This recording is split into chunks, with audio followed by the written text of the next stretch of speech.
Good evening from Vietnam. Good morning to you. Daniel, thank you very much for spending your morning joining our program and sharing your stories and wisdom to our global audience. And on behalf of the listeners around the world, we want to say thank you very much.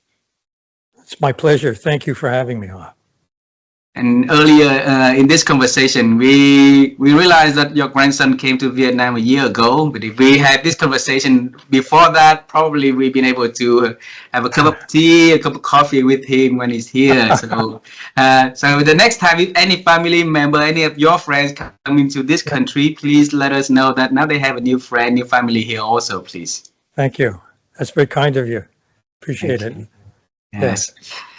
And the nearest country that you've been to nearby Vietnam was Thailand. And in our culture, very close to our culture also, it's a great honor if we can have, our audience can have you to share a little bit about who you are and what you want them to know about you, Daniel. Could you please do that for us? Yes. So, my background is in clinical psychology. I got a doctorate in that at Harvard. And I worked as a science journalist for many, many years, including New York Times. And then I wrote in '95 the book Emotional Intelligence. I didn't invent the phrase. That came from Peter Salovey and his graduate student at Yale, John Mayer. Peter went on to become the president of Yale University. He just stepped down. I have actually been surprised by the interest in emotional intelligence around the world. So I've spent many, many years going to different places. I'll go to Rio de Janeiro next month to talk about emotional intelligence. People seem very interested in the concept. Wow. So you help us to know more about emotional intelligence over the past 30 years, right? This topic has been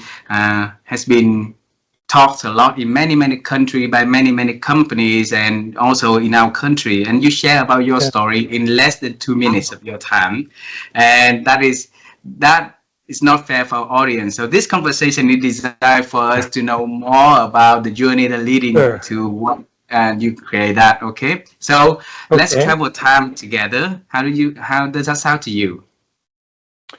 How did I happen to write that book? How does time travel sound to you? Oh, time travel. Well, let's see how it goes. Okay. Let's dance with us. Sure. Okay. When we were very small, Vivian, her first dream about what she's going to do in this world is become a singer. And for me, my first dream that I wanted to do in this world is become an astronaut and travel to the moon.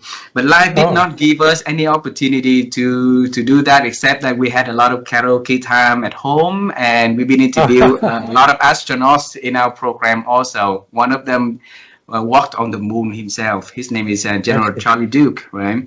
So, General, when you were young, what was the first dream you had about the works that you are going to create in this world? I don't know about when I was very young. I don't really remember so well. I think at one point I wanted to be a doctor, but I probably wanted to be a fireman before, I'm guessing, or maybe a cook. I really have no idea.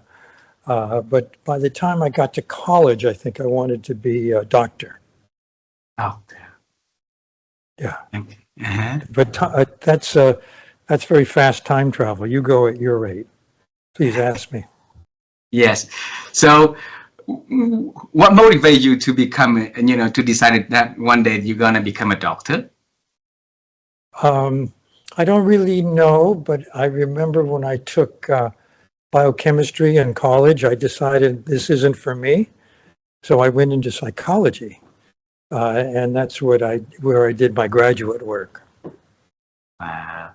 And when we did this conversation, we did a lot of research about that. And one of the the podcast came up was talking about your uncle who was a father of the nuclear reactor, and he's been the inspiration source in your life. Tell us a little bit about how that it related to the journey that you take the course onto psychology, clinical psychology or science.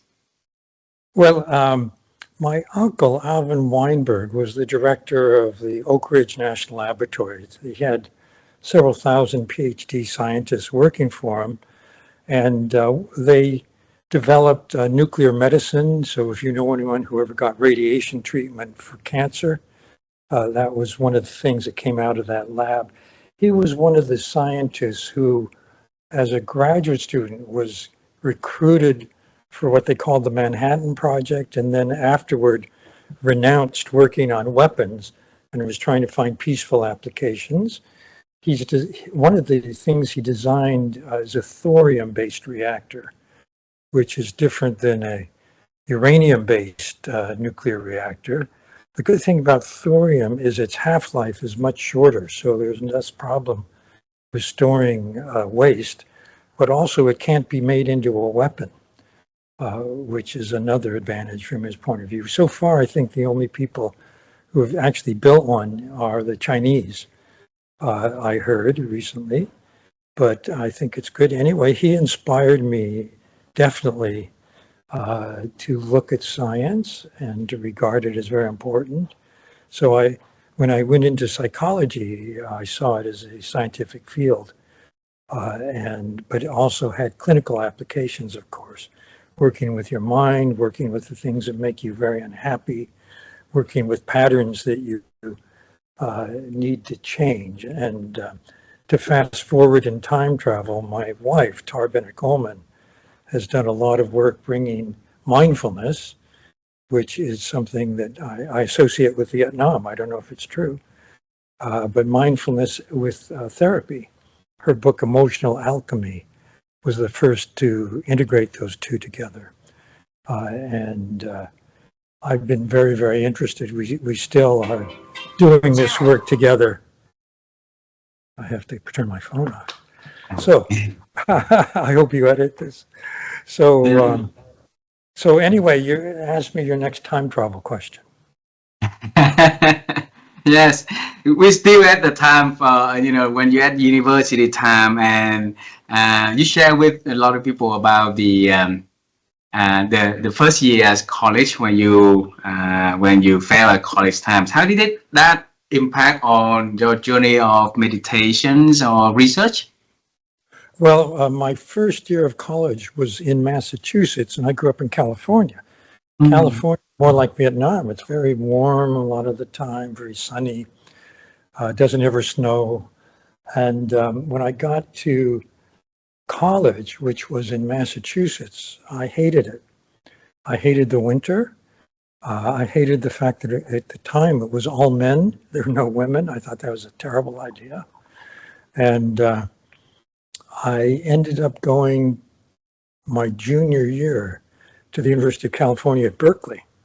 And that's where I got interested in meditation, because at the time in the San Francisco Bay Area, there were many, many ways to learn to meditate. And that was when I first started. Then when I went to Harvard for graduate school, I got a traveling fellowship, which brought me to India and Sri Lanka for about 2 years.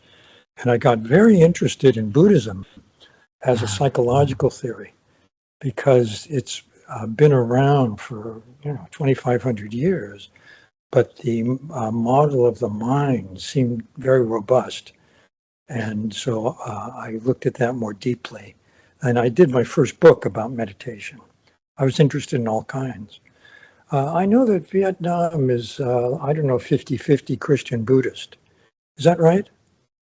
There's a lot more Buddhist in this country. Buddhist and Confucians, yes. I see. Okay. Yes. So I studied a 5th century meditation manual from Buddhism, and I found it really made sense even now, 1,500 years later. So I did a lot of early writing about that. This is before I wrote Emotional Intelligence. Mm. I'm very, very interested. I spent a lot of time in Bodh Gaya, where Buddha was enlightened, and I found it very inspiring and quite fascinating from a psychological point of view.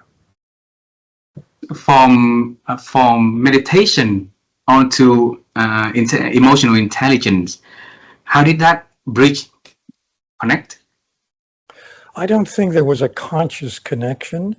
I Uh, wrote Emotional Intelligence after I'd been at the New York Times writing about psychological research for many years. And um, I think when I look at it now, I see that it must have been informed in some way. For example, the root of emotional intelligence is self-awareness, and meditation or mindfulness is self-awareness, training in self-awareness. Uh, the second part of emotional intelligence is managing your emotions, emotional self-regulation, and every religion has some set of ethics and ethical code that people will hold themselves to. In Buddhism, it's the Vinaya for monks, which is a set of rules.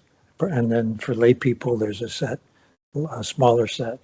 The third part is empathy, or knowing what the other person is feeling. And I think that's the basis of compassion, which is also a tenet of every major world religion.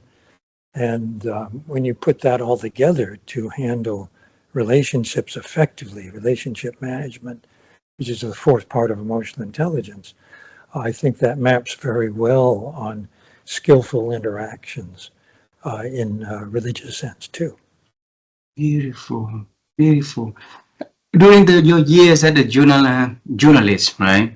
And you Yes. spend a lot of time on learning about human behavior, about brain science and stuff like that, and it took years for you to write the book, Emotional Intelligence. So there must be somewhere along the way that you feel that the IQ, the IQ is not the only parameter to measure our success. So in what in in what story that makes you feel like, okay, IQ is not enough and something else must be a topic of research? Um, I went to colleges that were very high IQ on average. Mhm. My undergraduate work was at Amherst College, which at the time was the hardest college in America to get into. And then I went to Harvard.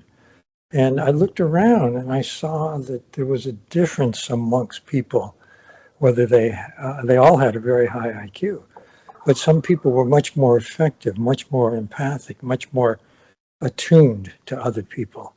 And I think I felt that was an important ability or capability that mattered as much, and in some contexts, more than IQ.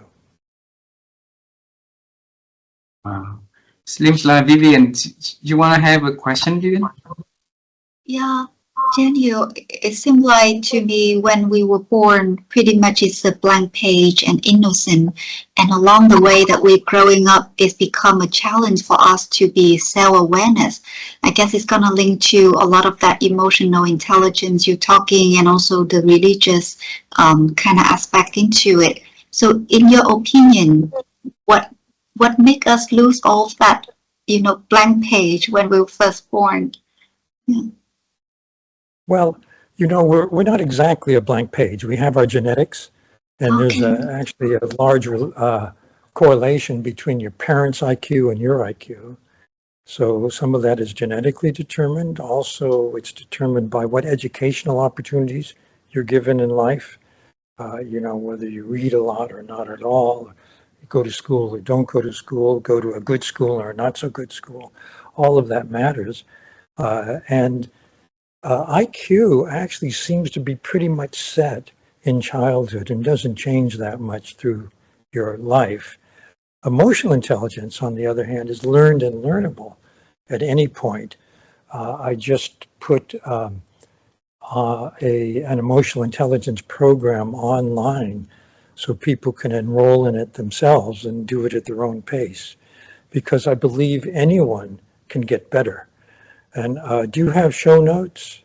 Yes, yeah, Uh, we have three. yeah, maybe you can put that in show notes for people who might listen who want to help improve their emotional intelligence and do it in a self-paced way, do it on their own time and so on. Thanks, folks. Yeah. This year marks the 30 years anniversary of your book. And it took you about 10 years, 1 decade to do that research. And we wanna find where is that resilience coming from you, because a lot of people will drop the ball, drop the research when it's hard and it takes so long. For you, it takes like years before you got that book and research completed. Where did that source of strength coming from?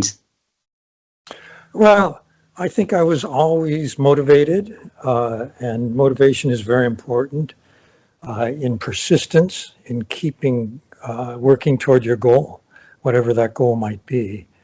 And I was able to use some of the things I had done while I was a journalist at the New York Times in the book in a different way, but still I was doing double work, both for the New York Times and for the book. And the book was originally just about emotions in the brain.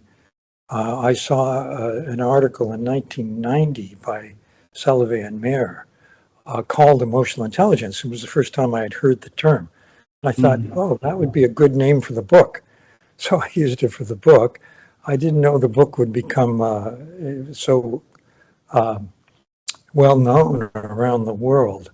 And the concept of emotional intelligence has become spread everywhere. It got a lot of pickup in two areas, in education and in business. And in business, it makes sense because people who are more emotionally intelligent in leadership position, for example, do better. They get more motivation out of the people who work for them. People are more loyal to them. People are more engaged when they do their work. And the same is true if you have emotional intelligence. You enjoy what you're doing, you connect with people more, you feel good while you're working. And I think the good news is that this can be improved at any point in life if you're motivated to do it. Wow. By the time that you did the research on emotional intelligence, the term IQ has been widely applied for at least 60, 70 years. So it's been in half of the century there. So, and then you working on the project that might be maybe resisted and pushed back by many people out there, right? So at what stage of that research did you know that, okay, the EQ, emotional intelligence, is about to, to show something, some light at the end of the tunnel? Yeah. Well, as a psychologist, I'm very interested in data. And I found many studies that suggested that IQ is in some ways not as important as emotional intelligence in how well people conduct themselves, how well they relate to other people. And for leadership, for example, it's absolutely important how you relate to other people. So when I first wrote the book, there was only suggestive data. Emotional intelligence was a brand new concept. IQ had been around, as you said, for 70 years or more. So I was really proposing in the book Emotional Intelligence. I've written 4 or 5 books since then about emotional intelligence that use the newer findings. I just finished a book with a colleague of mine, Carrie Chernus, which looks at all the data up to a year or two ago on emotional intelligence. And it's very strong, very convincing. And we put that together. The book is called Optimal. I don't know if it's in Vietnamese. It came out in English a year or two ago. But what that book does is take all of the data on emotional intelligence now, up to now, including some very convincing what are called meta-analyses, where you put together findings from many different studies and make a conclusion. That's why I say, for example, leaders who have emotional intelligence have people who work for them are more engaged. They like them more. They feel good when they come to work. In other words, they're in an optimal state for high performance. And the data on emotional intelligence and high performance is very strong. There's a book coming out in a couple of weeks from Harvard by Vanessa Druskat, a colleague of mine, on how emotional intelligence matters in teams, how well teams get along, how they can acknowledge what their problems are, how they can anticipate and fix those problems, how well they do and whatever metric makes sense for them. She finds the higher the collective emotional intelligence, the better the performance. Wow. So that book is coming in about a few weeks, you said? Yes, that's right. Okay. All right. So when you first on your first book, is talk about the 5 core competencies, right? And along the way, you fine-tune it into 4 broad, how do we call 4, I wrote it here, the 4 domains for that. So what made you move in from the 5 core competency into the 4? And yeah, so once we had the emotional intelligence model, I went back to my psychology background, and I worked with an old colleague of mine from Harvard, Richard Boyatzis, who was an expert on competencies. And what we looked at are the competencies or abilities that make you superior performer at work based on emotional intelligence, on self-awareness, on how you manage yourself. For example, being able, as you said, to motivate yourself depends on self-regulation, how you manage your emotions. Being able to get over being upset and keep your mind on your work, which is really important these days, is based on how you manage your emotions. Being able to stay optimistic, to see the upside of what may happen rather than get bogged down by how things may be going wrong right now. It depends on how you manage your emotions. So these are specific competencies, and the program that I just launched online uses these competencies, these emotional intelligence competencies, because much research has shown these are the abilities that distinguish mediocre performers from star performers in the workplace. so back then, you had so many people in your network, so many scholars, so many amazing researchers in your network. Why did you put Professor Richard? Why did I'm sorry? Why did you decide to take part of that research together with Professor Richard? Richard Boyatzis was an old colleague from Harvard who continued to do this research at Case Western Reserve University. He taught in the Weatherhead School of Management there. And so he continued to show that these competencies matter and make a difference in the workplace. So I went back to him as an expert on competency, and we combined it with the emotional intelligence model to look at today these are called soft skills. Are you able to empathize? Do people who work for you feel you care about them? Can you get along with other people in the workplace? Can you manage disagreements? Can you inspire people who work for you? Can you keep them motivated? All of these abilities have to do with specific competencies. And the good thing about them is they can be learned.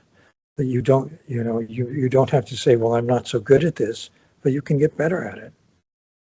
Wow. I owe Professor Richard Boyatzis for a huge appreciation, because he's the one who connected the two of us, and he's the one who introduced me to you, so that we having this conversation today, Daniel. So related to the last question that I asked you is, with the emotional intelligence being in the industry for 30 years, right? The question that we have for you is: has there been any insights or anything that you see is is misunderstood or? Yes. Yeah. So many people have a misconception that emotional intelligence just means being nice. It doesn't necessarily mean being nice. You might be very assertive about disagreeing with someone, and because you're confident, because you want the other person to understand your position. So that's a common misconception. Another is that AI is going to make everything outdated, but actually I think the coming of AI means that emotional intelligence will become more important, because AI doesn't have human warmth. It doesn't have the human ability to read nuances. AI can't be a great team member. It can't be a great leader. And those abilities, doing well in those positions, all require emotional intelligence. So I think paradoxically, as AI becomes more common, emotional intelligence will matter more in promotion, in effectiveness of people, and in personal effectiveness too, your own performance. Mm. And you said that emotional intelligence can be learned, and it's best for our audience to hear directly from you. How can we grow our, EQ? Yes. Well, it can be learned, but I don't think you should try on your own. I don't think you can get it from books. So, for example, we have this systematic program that I just put online for people. That's available to anyone. There are many programs, and some work and some don't. We've tried to make ours fit best practices so that it's more effective for people. And we've had very good feedback from people who've gone through it. Mm. Wow. How has finding and writing the book on emotional intelligence changed your life, Daniel? Well, when I wrote the book, I was a science journalist at the New York Times, but there was so much demand for me to go around the world speaking about emotional intelligence. I had to stop doing that. And pretty much since then, I've just been on the speaker circuit and talking at companies and so on. Yeah. And you've been traveling around the world, meeting with a lot of amazing people, right? If there were one person or one story you want to share with our audience, tell us about that story, please. Of one person that I met? Yeah, that you really love to share on your journey. Well, it's a little difficult to answer your question because my encounters are confidential. So I can't really name a name. I've met many CEOs. I often have been asked to come into a company to talk about emotional intelligence and its benefits, as that company is trying to actually start a program making the culture more friendly to emotional intelligence. But I don't know, unfortunately in this situation, I have to agree not to say what company or what people. So I can't really answer your question. I could answer it in school. Yes. I do a lot of consulting, or have done, in education, because lots of schools have brought in what they call social emotional learning, which is emotional intelligence for kids. So I went to one school that a woman named Linda Lantieri had designed a program for. It was a class of 7-year-olds, and half of the kids had a diagnosis of attention deficit disorder, which means hyperactivity. They can't focus very well. And when I came to the class, I was very surprised because the kids seemed very focused. And I asked the teacher what's going on, and she said, well, watch this. And then they did something they do every day. Each kid went to their cubby and they got their favorite little stuffed animal. They found a place to lie down on the floor. They put it on their belly, and they watched it rise on the in-breath and fall on the out-breath, and rise on the in-breath and fall on the out-breath. Basically, they're doing a mindfulness meditation exercise. And this made them very calm and very focused. And it's the kind of thing that benefits kids. I'm a big advocate of teaching such things to kids developmentally. You teach it differently at age 7 than age 10 and age 15. But it's basically the same lesson for the brain, which is how to calm down, how to stay focused, how to relate to other people, how to be present. Wow. And what age is the best for us to start teaching children about EQ? I think parents are the first coach in EQ. It just naturally, kids like to be like mom and dad. So you need to show them how you manage your upset, how you tune in, how you empathize. That's the first lesson. So I say, you can start when you pick up a baby who's crying and soothe her and help her calm down. You're actually teaching her how to regulate your own emotion. So I'd say it starts from, I don't know about day one, but year one for sure. Wow. So you mentioned about parents, right?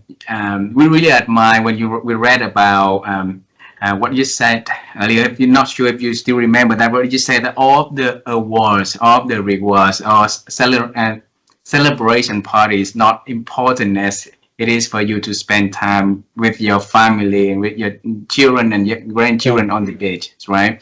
So that is a very wise piece of wisdom. Tell us, how did you come up to that piece of wisdom? Well, it seems to me that a lot of learning and emotional intelligence is what's called osmotic. It's because you're a model and people absorb it. Kids absorb it. Kids look to adults for how to behave. So you're teaching lessons for better or for worse in emotional intelligence all the time you're with a kid. And the more time you spend together, the better, if the lessons are good ones.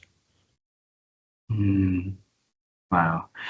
I have two last questions for these conversations. Okay. Yes. Okay. And one question is about thinking, because Vivian and I, we've been on the quest to help people to improve their ability to think also, because we see there's so many noises these days that are affecting our ability to think. So the question for you, Daniel, is how have you been growing your ability to think? I try to resist my phone. Our phones are our best friends and our worst enemies for thinking. The reason being, there's a direct relationship between how emotionally unregulated you are and poor thinking, or being calm and clear, managing your upsetting emotions. That helps you think the most clearly. And our phones have all of our distractions. Everything that you like to see, everything you like to hear is there in your phone in an instant. So being able to resist, to not pick up that phone and look at all the things that distract you, but keep your mind and your focus on the task at hand, I think that's the most important thing for thinking well. Wow. Wow. That is a very important message that many people at many different ages need to hear also. Thank you very much. The last question, let's travel time one last time. Okay? And travel to the past. So now you, me, Vivian had a chance to travel to the past to meet anyone in your life. Who would that person that you would want to meet? Oh, you mean who would I like to see again? Who, because if you can identify a person, then my question will come after that. Oh, maybe my mom. Okay, so Faye, right? Is that her name, Faye? Yes. Her name is Faye. All right. Before we ask about that question, why is it that you picked Faye first? Why did you decide to pick her, but not your father or not your uncle? Why? It's a very close call.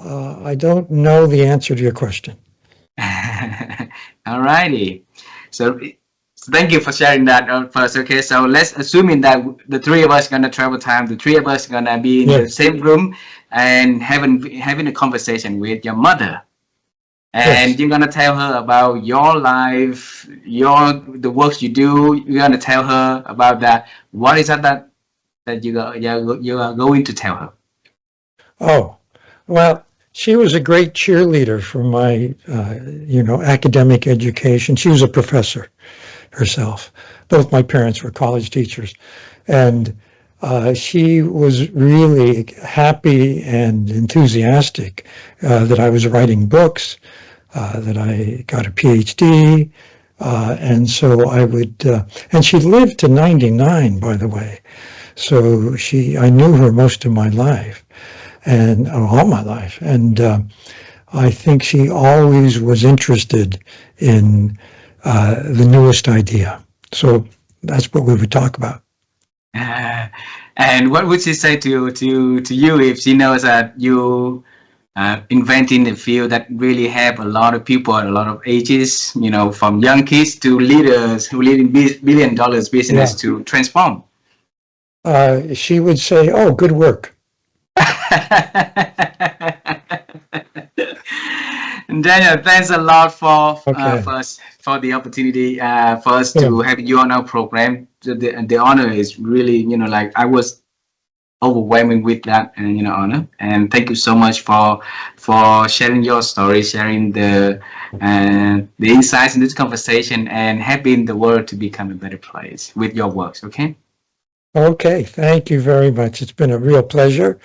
Good night in Vietnam, and it looks like a nice day here. Have a wonderful day there. Say hello to your family for us, please. Thank you. Take care. Thank you, Daniel. My pleasure. Bye-bye now. Bye-bye.